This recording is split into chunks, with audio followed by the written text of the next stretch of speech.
Hey everyone, welcome back to the Deep Psychology Podcast. I'm Ross, and today we're going to continue talking about spiral dynamics stage blue. So, this is part two of my episode on this topic.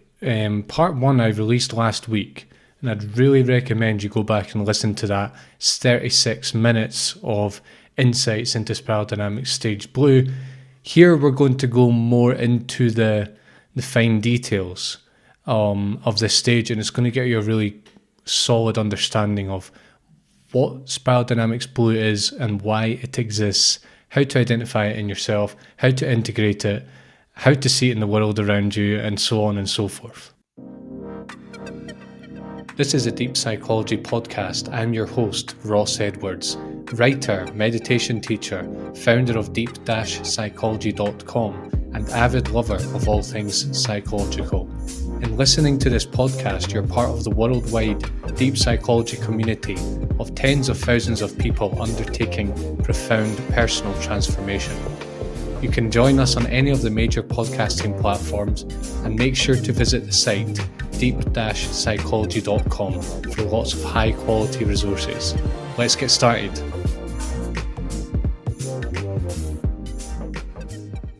Recently, I've been teaching the worldviews theory in my classes, in my psychospiritual classes. And it's been really interesting to see that people get this stuff. When they hear about traditional and modern and postmodern, or they hear about blue and orange and green, they really get it. And the world starts to make more sense to them. And this is something that, as part of my new psychospiritual approach, that I'm really bringing in. I'm bringing in a lot of theory to help inform our understanding of the world. And so we're growing in our worldview, we're growing in our psychology, in our ability to metabolize different worldviews, not just spiritually. You know, we're working on both axes now. So if you want to be part of that, do come and check out my classes and coaching at deep-psychology.com. I'd be really glad to work with you. So let's continue with this discussion of spiral dynamics stage blue. Now, we came last week to a little bit of an intro to what it's like to be in blue as an individual, what blue looks like in individuals. And here we're just going to go deeper to begin with. That's what we're going to do. We're going to go deeper into what blue looks like in individual people as opposed to collectives. And as I said last week, we talk about worldview, psychology, and values when it comes to any stage of spiral dynamics. In my opinion, spiral dynamics doesn't just cover values, as people often say. It actually covers worldview, psychology, and values. So let's talk about worldview. I guess one of the core themes of the blue worldview is that there is a transcendent God. One God. It tends to be monotheistic, a monotheistic worldview, and the God tends to be male. If you look at the monotheistic religions that have a kind of sort of human-like God, it's mostly male. A vast majority, if not all, are male. And, we could debate the reasons for that. I guess one reason is that because in blue societies, men tend to have a more dominant social position. That's just a fact of human history. And how that relates to us is that we tend to see ourselves as this kind of citizen of God's kingdom. It's like God is number one. God is looking out over our land, protecting us and telling us what to do and telling us what is right and what is wrong. And I am a citizen in that. And my job is to be good and to follow the truth of what is written in the Bible, what is written in my holy text. We typically believe that this God and the sacred texts that define what the God prescribes for us, that this God knows everything, and it knows how we should live. And we do not attempt to question this whatsoever, which stands in stark contrast to later stages where we realize that actually the truth can be questioned, and actually we're always continually upgrading our standards and our morality and so on. At Blue, it's not really like that. It's like there is one set of truths and that's it, and it's laid down by a divine authority. Now, as I said last week as well, I said a lot of things last week, is that I didn't have a religious upbringing. And so you might not have had a religious upbringing, and you might be wondering, well, Ross, I didn't ever have this worldview, and I don't think I ever will.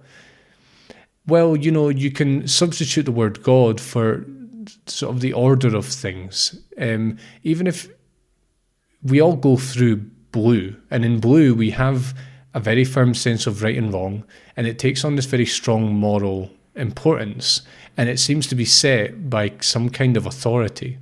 Now, if you're say a secular Blue person, you might the authority might just be the school, or it might be the sort of the local institution, it might be the city, it might be the country you live in, but the point is that you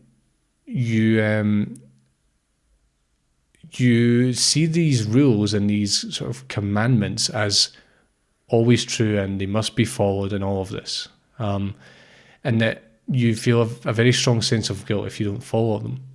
So it doesn't necessarily need to be a God. It doesn't need to necessarily be a religious worldview, but a lot of the time it is. And even if it's not, it kind of takes on religious importance.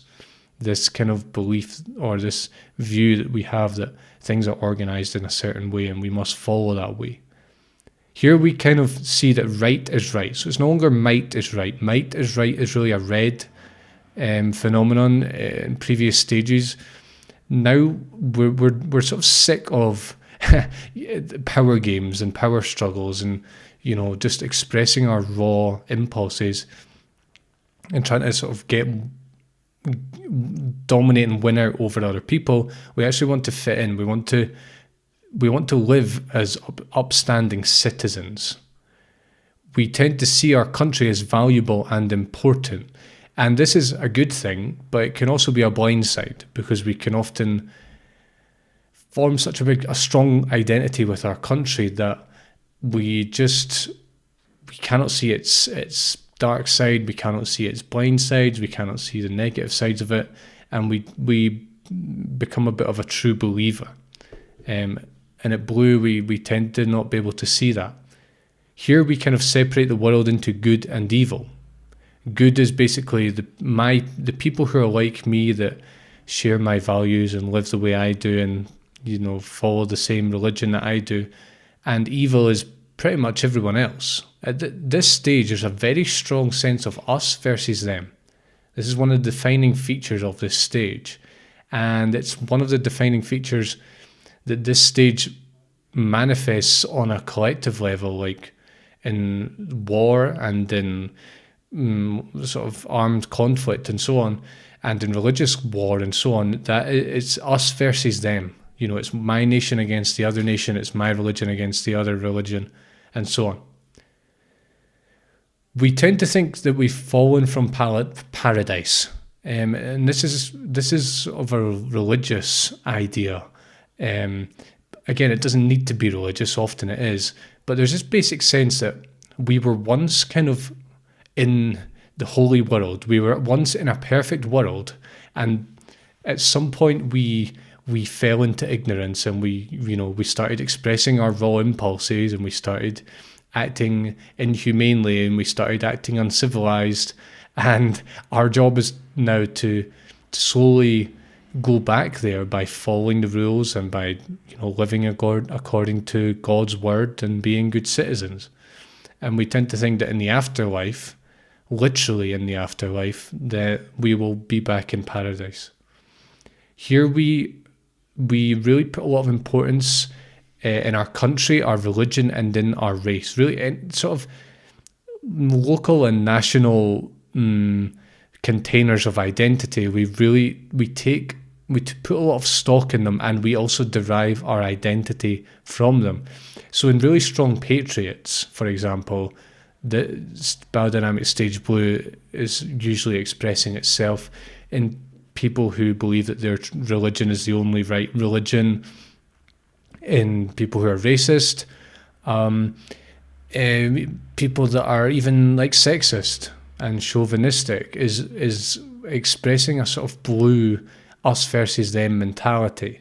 And I don't say that to put, I know that racism is no longer accepted in by most people. And I don't say racism to kind of tarnish all of stage blue as being racist, because that's probably an exaggeration. But you have to realize that racism is fundamentally sort of an us versus them attitude, and that is grounded in stage blue. And only with the appearance of orange and green on a collective level has this stuff really become repulsive to us. It kind of divides the world into two. It divides the world into people who believe what I believe, people who do what I do, people who see things the way I do, my chosen people, and the out group, people who live differently, people who live in different countries, people who don't believe in God, people who don't live according to my moral standards. It kind of struggles to see differences in people and to comprehend why those differences are there. And it just kind of tarnishes people who are different with the same brush and say, well, those people are weird, they don't deserve my consideration. Again, us versus them. And to conclude this little section on worldview, there is faith-based explanations for events, disasters, miracles, and so on. So unlike in modern times where we tend to rely on science and sort of logical explanations for things like the weather and natural disasters and so on, at this stage, that's not how people see the world. They see it as, the work of God. They see it as God's wrath, or a miracle of God, or the hand of God. And they haven't yet got the scientific mindset online to appreciate rational explanations for things. All right, so let's move on to psychology. What does the psychology of a blue individual look, or like a blue dominant individual look? Well, first of all, it's concrete operational thinking. Now, this is quite an involved topic. If you want to learn more, I would search for it. But what concrete operational means is the easiest way to understand it is that we can understand how things relate to one another. We have sort of a sense of causality. We can think of terms of cause and effect, but we cannot yet make abstractions. And so people at Blue, they aren't yet into the scientific frame of mind of sort of analysing multiple variables and comparing and thinking abstractly and thinking hypothetically. It's a bit more basic than that. And this explains why often, scientific-minded people and more faith-oriented people, just their thinking seems so different, and often scientific people sort of take umbrage with this because they wonder, well, how can they think so simply? And you have to realize that their actual mechanism of thinking isn't as developed as the scientific mentality is. It really cares about its groups, as we know. So this is like a really strong part of the Blue psychology, is its sense of being part of a nation, its sense of feeling very proud of that, of being part of a religious community, of being a Christian or a Muslim, for example. It really takes pride in this, rather than, say, taking pride in living life a certain way or being a scientific person. It's more about the community and about the group and what the group stands for. Here there is temperance, there is self-control, there is dignity. We are repressing our drives, our impulses, because often these drives and impulses are not condoned by religious authorities and by strict sets of rules and so on. And so we present quite a sort of clean and polished front. And often, in fact, this creates a lot of shadow. It creates a lot of repressed psychological material, because we might repress our drives, but it doesn't mean we don't have them. We feel a lot of guilt because we really do not want to violate the rules, the commandments for how to live properly. And when we do break them, it's not just like a little mistake. It's not just like, oh, well, I'll get up and I'll try again. I'll try better the next time. Or it's not like, oh, well, I don't really care about the rules because, well, fuck the rules. They're a load of nonsense anyway. And I'm just going to do my own thing. No, you see, rules sit at the very core of our psyche in this stage. And we feel a lot of guilt because we feel like we're not living up to our standards, like our moral standards. We feel like we're failing as a citizen, as a child of God, and all the rest of it. I've observed in sort of blue-oriented people that there's quite a lot of uptightness. It's like they don't want to swear, they don't want to talk about certain topics, they don't want to say things that are compromising, they don't want to... It's like they want to be nice and clean and nice and kind of proper, right? Which is a good thing, but it can also be a bad thing. We tend to respect the elderly and authority figures and the elders because we sort of see these people as being the authority of sort of the groups we're part of the school, of the workforce, of the community and so on. It's like blue thinks very hierarchically. It thinks in terms of who's at the top and who's at the bottom, and everyone is in their right and just place. And if everyone sticks to that, then that's how we're gonna, that's the best way to live, is through these hierarchies. It tends to derive morality from external sources rather than from within. So a good example of this is like the 10 Commandments. If you're beyond blue as a person, you might fundamentally agree with some of the things the 10 Commandments says. It's not okay to lie, it's not okay to covet, it's not okay to all the rest of it.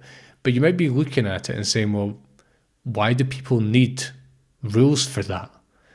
And the thing is that at a certain point in your development, you do need strict rules. And that's sort of what you respond to, because you're looking for that structure, you're looking for that sense of direction, and it fits with the black and white sort of blue psychology, and there isn't enough sort of psychological complexity for the person to kind of weigh up their own values and weigh up their own moral standards and sort of compare them and say, well, is this actually... Is this always legitimate? Is this always feasible? Is this always the right thing to follow? It doesn't really think like that. It just thinks yes and no and black and white, and we do this and we don't do that. End of story.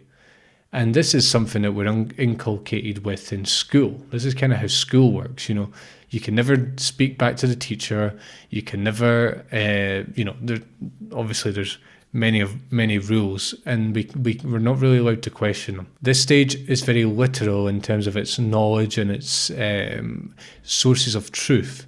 So this is kind of where religious fundamentalism is grounded, and I've mentioned this before, that blue, again, it's concrete operational. So if you give it a statement, it will either agree with that statement or it will disagree. And it doesn't really have a chance of weighing it up and being hypothetical and doing thought experiments on it. It's concrete operational. If you come along and say, well, Jesus performed this miracle and, Jesus was literally resurrected and all of this, it'll just take that. It'll take that sort of reality and it'll just believe in it, literally, because that's the concrete operational mind. That's what it does. And so knowledge is gained through basically belief and literal interpretation. Now, to us, to maybe a more advanced mind, it looks like belief. But what you have to realize is that this person tends to receive knowledge from outside, and it doesn't really have the capacity to churn it over yet. So it looks like belief, but to them that's not really what it's like from the inside. So it's just something to keep in mind. Although, having said that, recognizing that this stage works on sort of belief and literal interpretation, it gives you automatically it shows you what the stage is, and it helps you see it in the culture.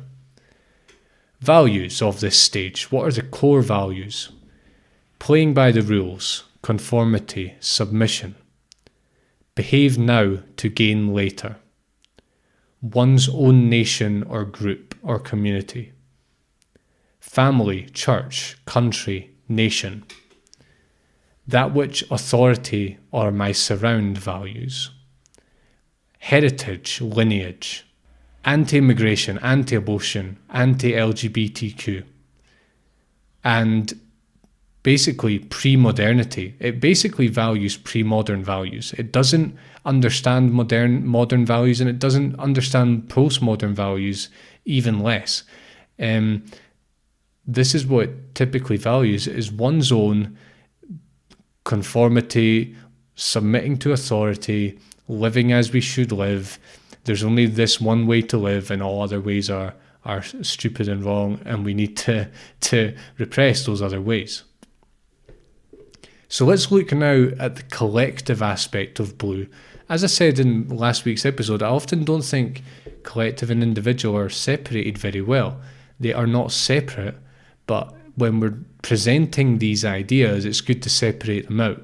So first of all, I want to say that in terms of where does blue show up in the world, I've heard from several sources that it makes up about 70% of the world's population. 70% of the world's population is basically dominant blue, right? So that's you're not going to be short of blue examples of blue worldwide if you look out for them. And actually apparently about 40% of the United States is centered here, particularly sort of in southern states and more conservative states. This is where you'll find a lot of blue. Blue appeared historically with the rise of our agriculture.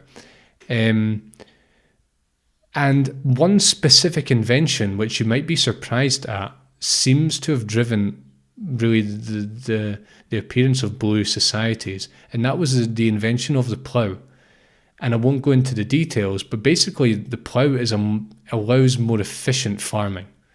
It allows fields to be cultivated year after year, and it causes bigger surpluses, and therefore allows larger, more stratified societies. And this is where, around the time where the plough was invented and societies started to make use of it, that's when we had things like big societies spanning many continents. We had the rise of empires, the early empires. We had sort of more complex legal systems. We had rulers, and we had monotheistic religions appearing, that is the collective expression of blue. In the modern day, it typically sort of dominates in the Middle East, in Asia, in Africa, although Africa might even be more red at the moment still, and in sort of possibly in South America. And also, if you're looking at sort of democracies and the more developed countries, it typically dominates sort of in rural areas, in older generations, and in people who are less educated. One very good example of blue collectively is what is called Hammurabi's Code. Now, this was like I can't remember what empire it was, and I do apologize for that, but in one of the first empires where we had like monotheism, we had like a strong ruler that was ordained by God, and we had like the plough underlied the mode of production and so on. Hammurabi's Code was one of the first sort of legal documents to govern people's behavior, and it's basically a set of 282 strict rules for how to live, and it really covers so many aspects of life. And it's really interesting to look at that code because it shows you the blue mindset very clearly. We see blue in sort of punitive measures for dealing with crime. And listen, this is something we don't appreciate in the modern day. We tend to think that, oh, well, prisons are kind of inhumane and capital punishment is inhumane and all the rest of it. We need to rehabilitate people. People have made a mistake, blah, blah, blah. Well, listen, in the past, people used to get tortured. People used to get hung in public. People used to get their limbs chopped off if they committed the wrong crime. And that's just the tip of the iceberg. And this is kind of how blue enforced its... this is how blue societies enforce their rules, is through strict punishment. We see blue in ideological war. Remember, us versus them. Things like the Palestine-Israel conflict, which at the time of recording is very much in the public eye, is, I would argue, mostly it's a blue-driven war. It's us versus them. It's my religion against yours. It's Judaism against Islam. It's, the Israelites are going to win out over the Palestinians, and they basically both do not understand each other. And the basis for all of this is really it's patriotism and it's religious affiliation, and it's like, the historic side of it with territory and so on. It's a very blue conflict. And in fact, war only really ends at the end of blue. War has only really started to diminish in recent times with the rise of orange and the rise of economies, and countries will compete with each other economically rather than go to war with each other. We see blue in big empires that basically their goal was to get bigger through conquering other countries. Again, it relies on agriculture, advanced agricultural techniques, to have such a big surplus to generate the money required for a military and for like complex governance and so on. But fundamentally, it's an us versus them. It's, I'm going to go in there, I'm going to kill the natives, and I'm going to take what they have, right? That's how green looks at it. Blue looks at it as well. We're just, we're the chosen people. We're the group. We're the ones that are in charge. We're the ones that are going to dominate the world. We see it in conservatism, like people with their foot on the brake, people that are suspicious of science, people that are suspicious of egalitarianism and inclusion and so on. We see it in totalitarianism in quite an extreme form. That's a bit of an oversimplification. Totalitarianism is pretty red as well in many ways, but blue is certainly there in totalitarianism. Fundamentalist religion, as I've mentioned, the mixture of church and state is a kind of blue organization, except they didn't probably see it like that, because to realize that church and state are mixed, you need to separate them. So they probably didn't see it like that. They just thought, well, okay, state is divinely, it has divine authority, so it's gonna rule based on what God is telling us to do, and the two are really not separated at all. We see it in America, in the Bible Belt, in God and country people, and people who like their guns and their God and their traditional ways of living. They don't want immigration, they don't want abortion, they don't want gay rights, and so on and so forth. This is blue right here. We see it in the Inquisition.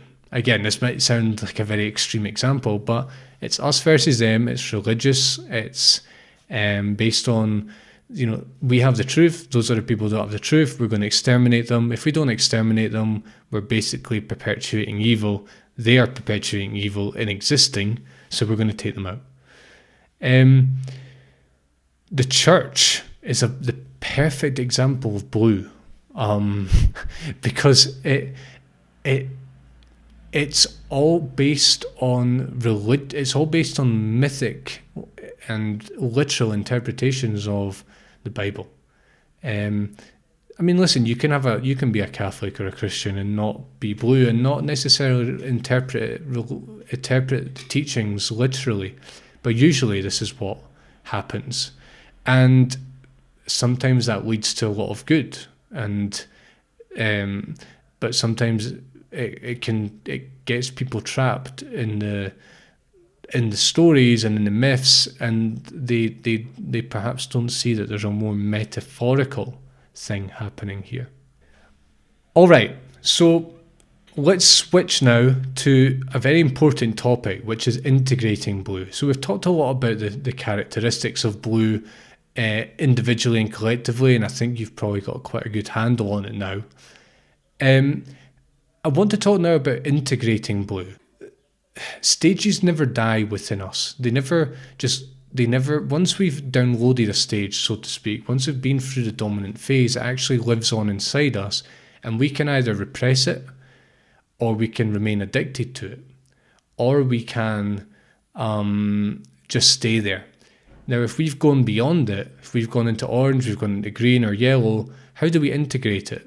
And this is a very crucial question, and one that is actually very difficult for orange people, scientific, rational, achievement-oriented people.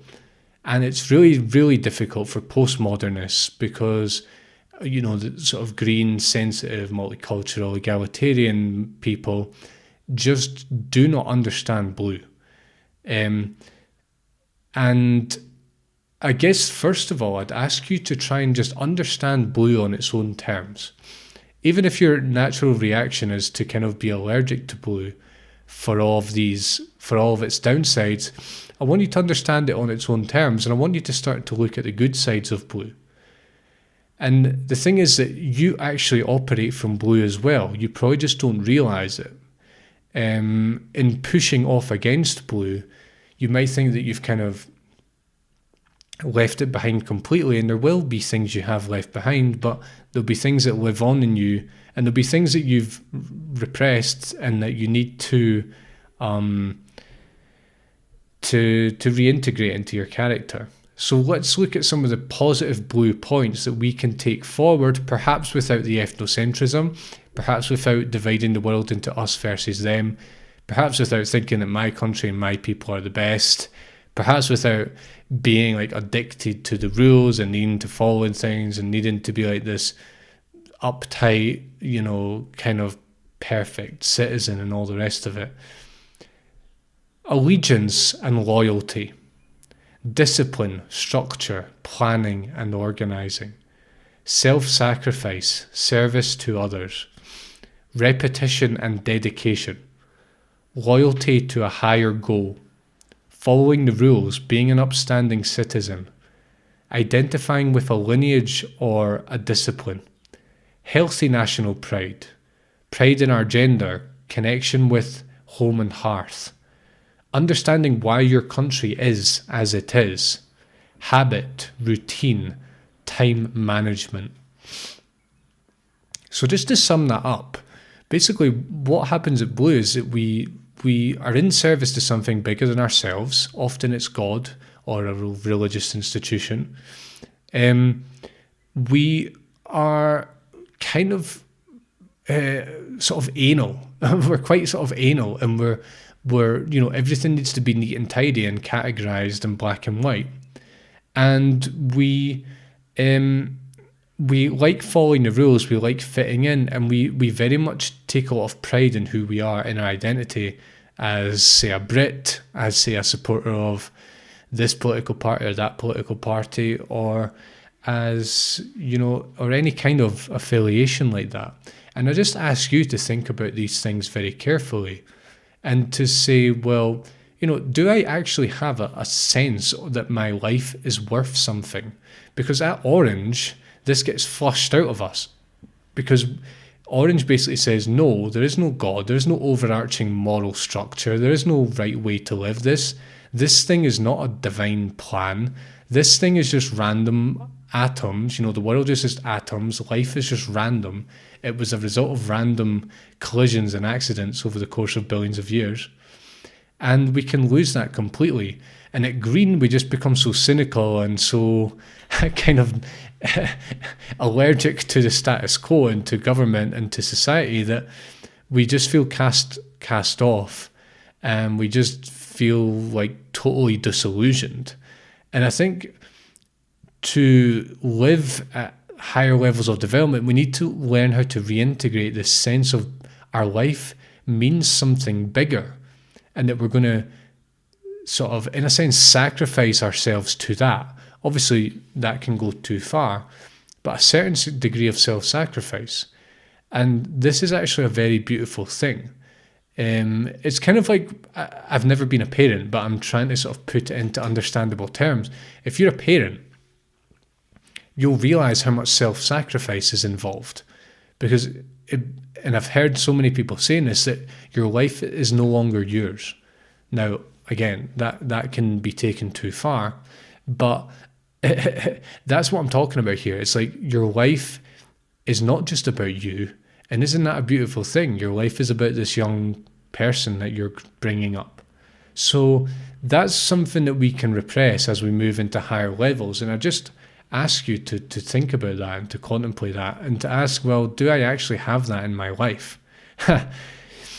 Another thing is like national pride in who we are, pride in our heritage, pride in like a lineage that we follow, or, a certain kind of school of thought.